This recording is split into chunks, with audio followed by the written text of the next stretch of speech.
Hey everybody, welcome back to PathMonk Presents. PathMonk is the AI for website conversions. With increasing online competition, over 98% of website visitors don't convert. The ability to successfully show your value proposition and support visitors in their buying journey separates you from the competition online.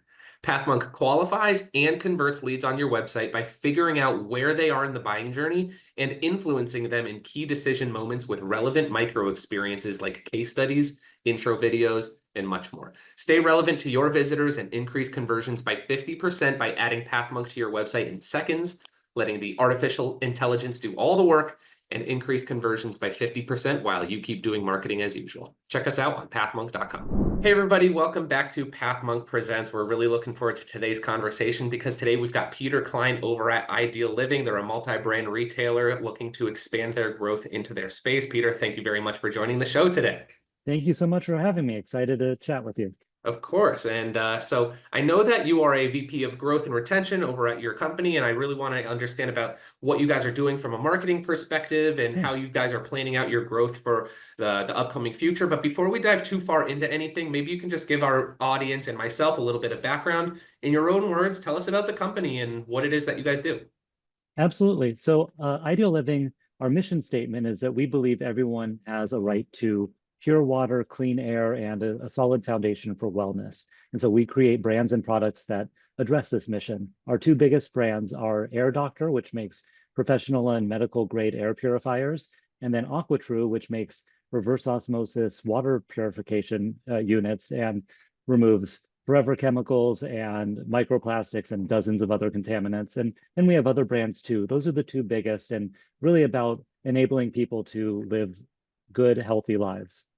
Excellent, excellent. And I am a little bit curious, sorry for the quick follow-up question already, but Sure. mentioning that you guys do all of this, the air purifiers are probably for both residential and commercial use. Like maybe you could tell us about how you support both individuals and maybe businesses at that level. Sure. So we're mostly direct to consumer on the customer side, individuals. A lot of them are on the air side in particular. We do have some commercial units and people will buy them for just it helps. They capture 99.97% of contaminants and Whoa. all the way down to 0.003 micron. So it gets bacteria and viruses, all these things. So it's great for people to have them in their businesses. Our office has them every conference room, every office, all through the hallways. And then on the consumer side, that's really where we talk to people who just want to have them in their homes and keep them safe. For people who have pets, who have anything going on, the off-gassing from furniture, from personal products.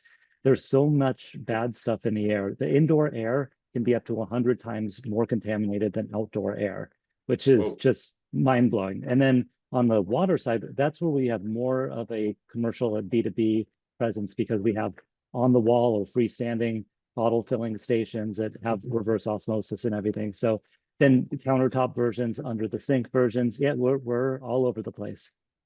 I did not know how bad indoor air could be. Well, that's probably Yes, a wake-up call. I should probably get my own air tested in this apartment. So, you should.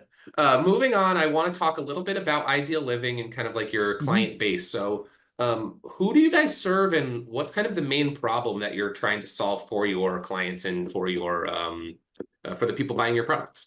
Yeah, absolutely. So the main channel I think will help describe how we acquire customers. We'll kind of tell you a little more about who they are. The Mhm. number one way is through social influencers and affiliates. And who they're reaching out to, they're people who care about either they are moms who want yeah, healthy homes or non-toxic life, but also any kind of biohackers. It is, and the reason that this particular channel works so well for us is these are there are a lot of products out there that are in the air purifier space or water purifier. So it really it's helpful to have someone say, this is what I have, this is what it does, why it's better than other things out there. Here's, me and my kids, enjoying this, and here's a special deal for you as one of my followers. It's kind of the evolutionary infomercial in a way where it requires some explanation. It's not a 1999 product and Mm. so you really want to know why it's different, why it's better. But this is, much better than an infomercial where you hope to catch someone flipping channels. This is an audience that you know is your audience, what they care about, and a trusted person saying, I use this in my home and you should too. Speaking of the audience, and kind of, it sounds like the people that are trying to kind of influence this audience.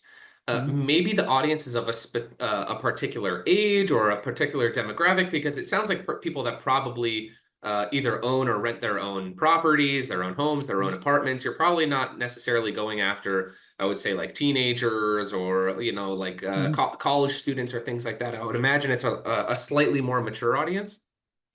It was for sure, but in the last couple of years, the discourse about healthy air and water has gone up so tremendously that now a lot of college dorm rooms have air purifiers in there. They'll have a carafe, like one of our carafe units that is the reverse osmosis, because the tap water there, not to scare all of the listeners, but if you go to ismywatersafe.com and put in your zip code, you will see all the crap in your drinking water. And so it is now, I mean, yes, not teenagers, because usually they're living at home and we're talking more to their parents, but it is quite a cross section of society now. And I'm in Los Angeles, and we just had these massive wildfires, and air quality is such a topic of conversation for everyone that people are just aware of it. And now it almost stands out more when there isn't some kind of air purifier in a room versus when there is.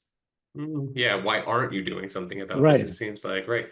Okay, moving on to the next question. I wanted to talk a little bit about the website. I know the website is Hmm. extremely important, but I wanted to talk about how the website plays into client acquisition for you guys. It seems like there's multiple brands that you're representing on the Ideal Living website. So maybe you could say, like, how does the website play into client acquisition or selling products? And do you feel like there's any major strengths or weaknesses to the website? Hmm.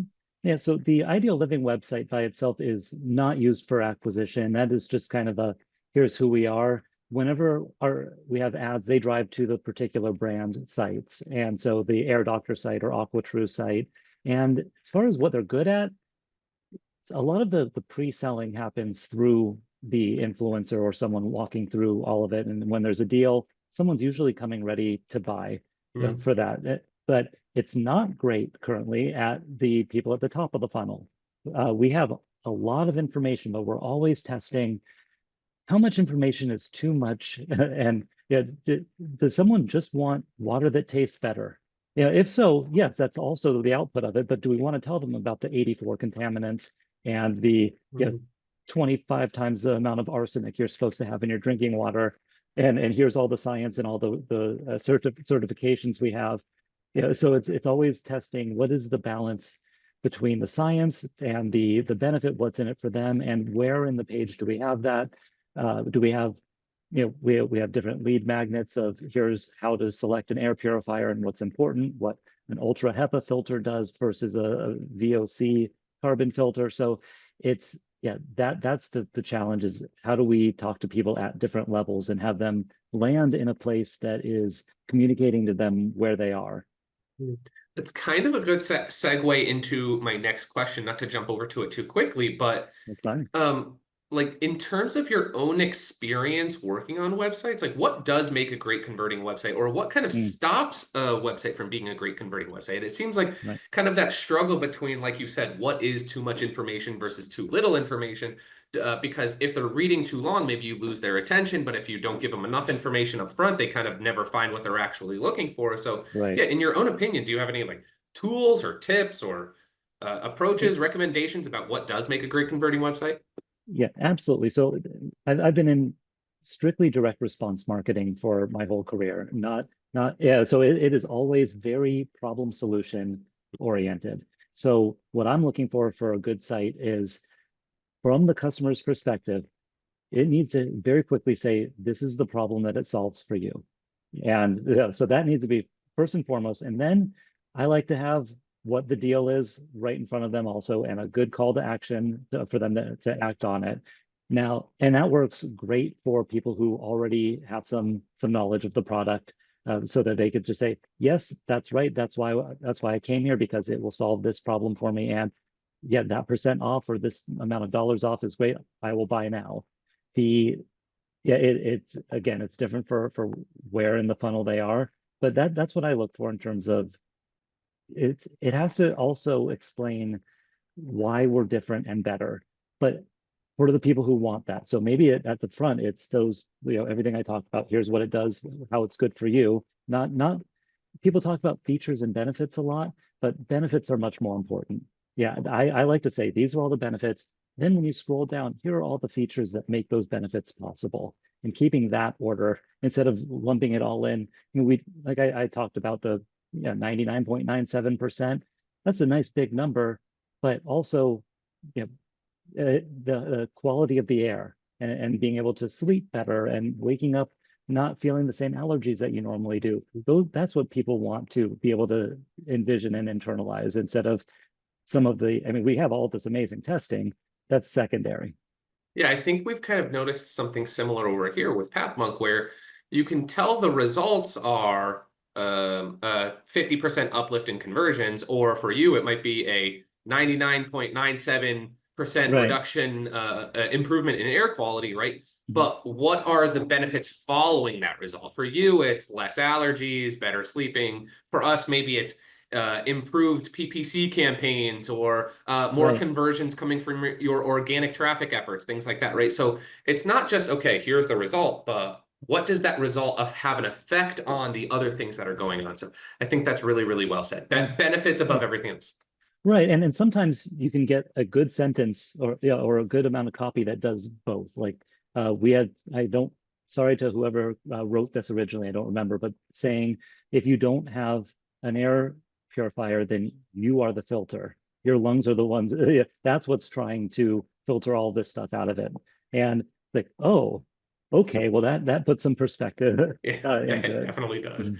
Yeah, same goes for the water. If you're not filtering the water, then Right. your body's the one doing that.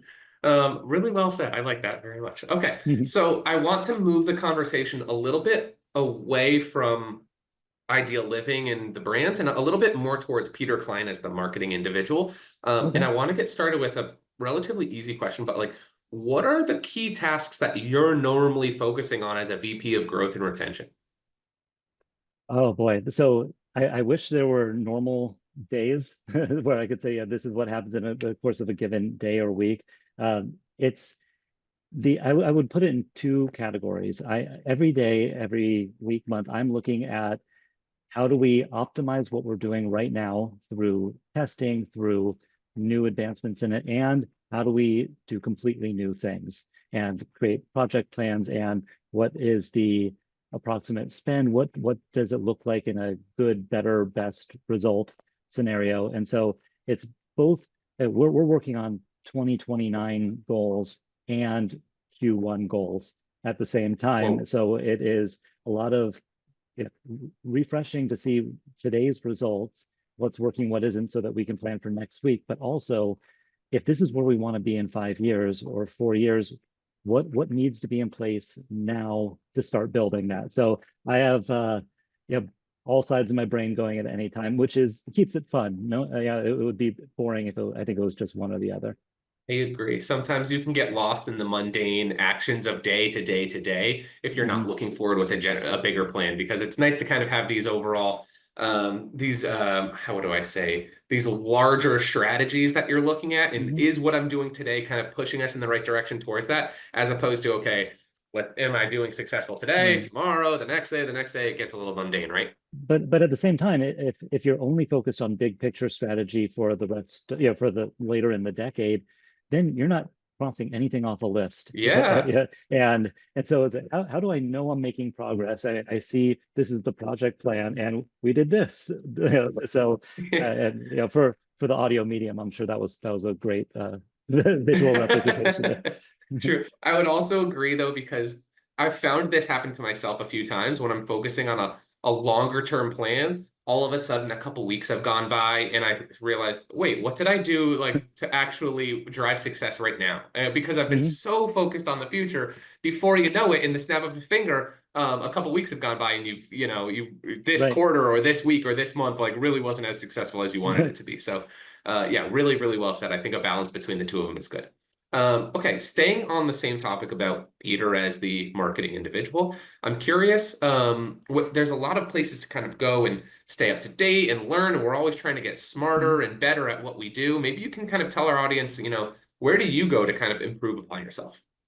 Sure. Yeah, podcasts are great. There are a handful of them that I listen to on a regular basis, and always just great to hear what other people are doing, what they're testing, what they're trying. And then I go to conferences a couple times a year, and just same thing. It's always nice just to, and that's my question to people when I chat with them.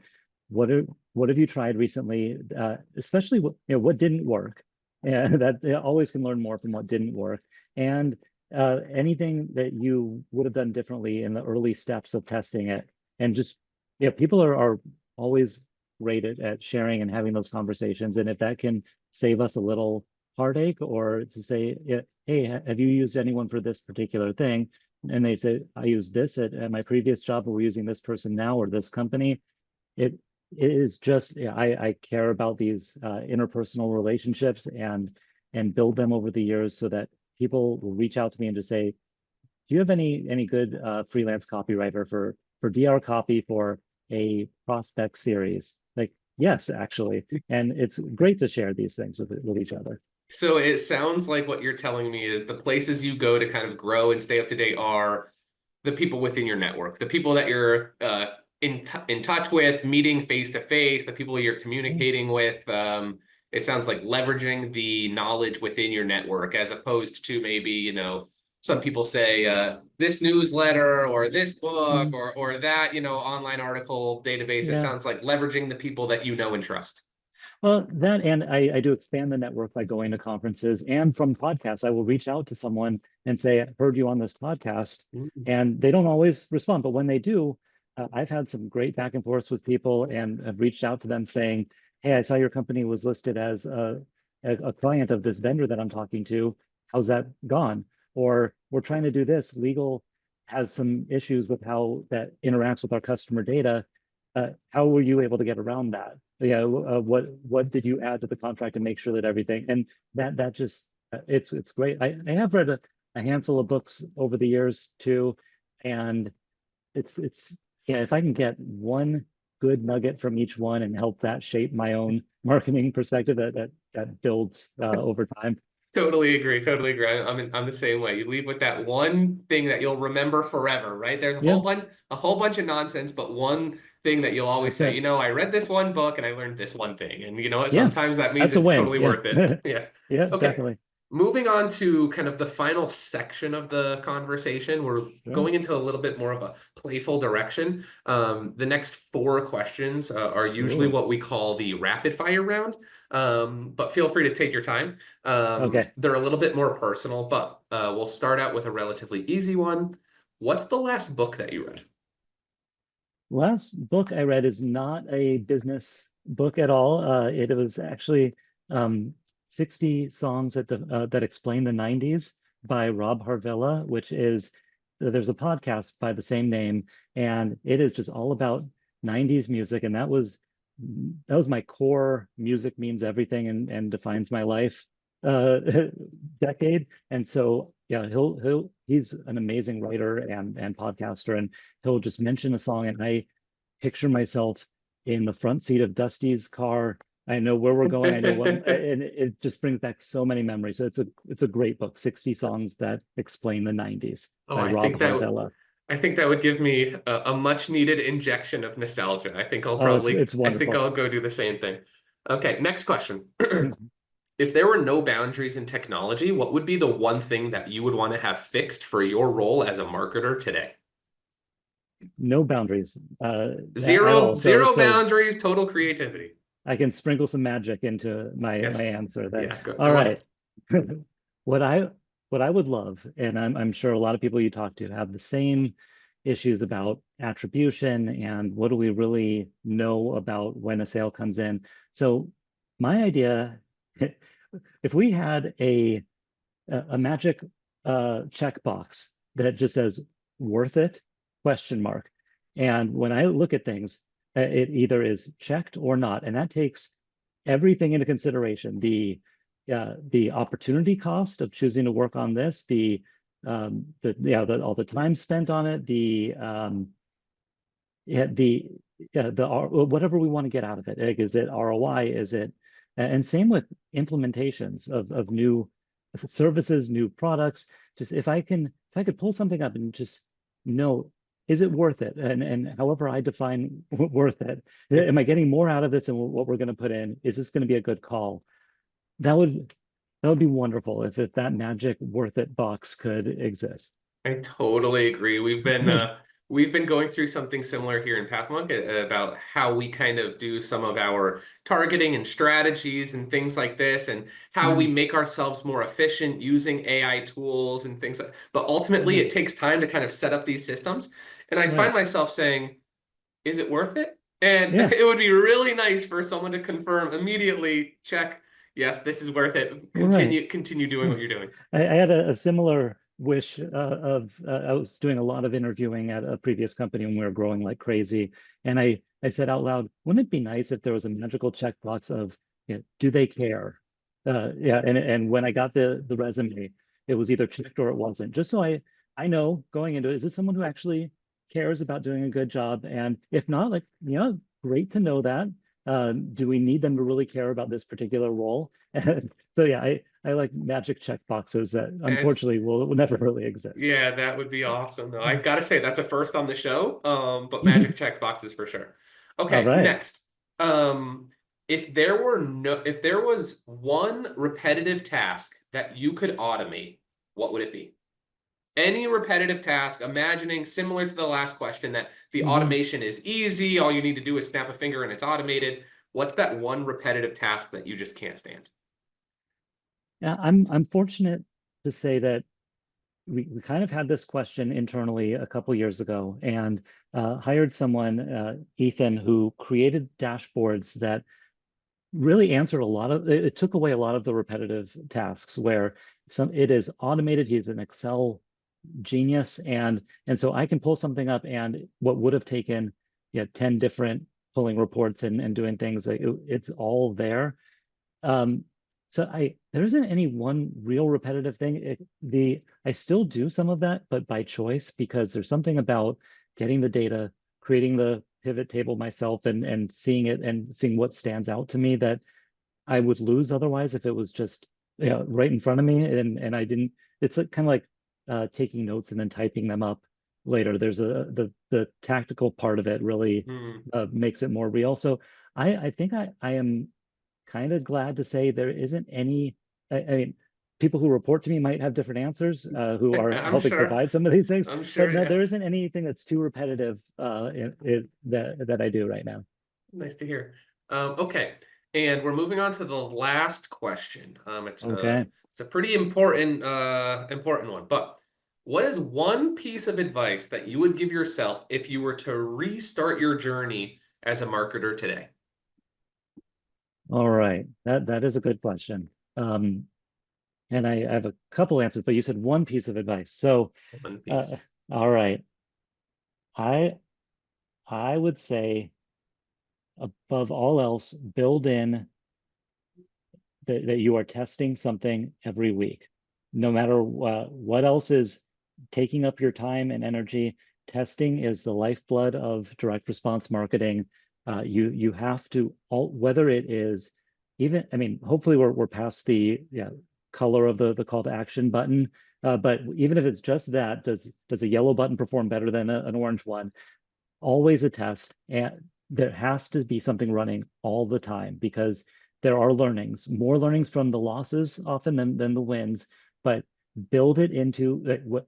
So I would say to young up and coming Peter, block off time every week. This is what, these are the results from this week's test, and here's what we're testing next week, and just get in that habit so that when something comes up later, you could say, I tested that before. Here are the results, and it just helps you start from a better proverbial yard line for whatever you're doing. I think that's a really, really good piece of advice, especially to those younger marketers that are just getting started. So, Peter, Thank you so much for joining the show today. We really, Thank really, you. really appreciate it. I think your insights are really valuable to our audience. Maybe before we get going, you can just let our audience know one more time. Tell us about ideal living and what they should remember about ideal living before ending the conversation. Sure. So Ideal Living, just again, the top two brands, Air Doctor is airdoctor.com and Aqua True, that doesn't have an E, it's Aqua TRU. They yeah, air and water are things that we all consume, and unfortunately, there's some really not healthful versions of it out there that we're interacting with all the time. So if you're looking to improve that part of your life, these are science-backed, really great products that I have in my house. I got for my parents and my friends. So take a look at that. It's yeah. Again, the owners and founders really care about helping people live better lives with a foundation for wellness. So that's what we do. Awesome. Thanks for the time, Peter. Hope to talk Thank again you. soon. Have a great That'd be day. great. Thanks, you too.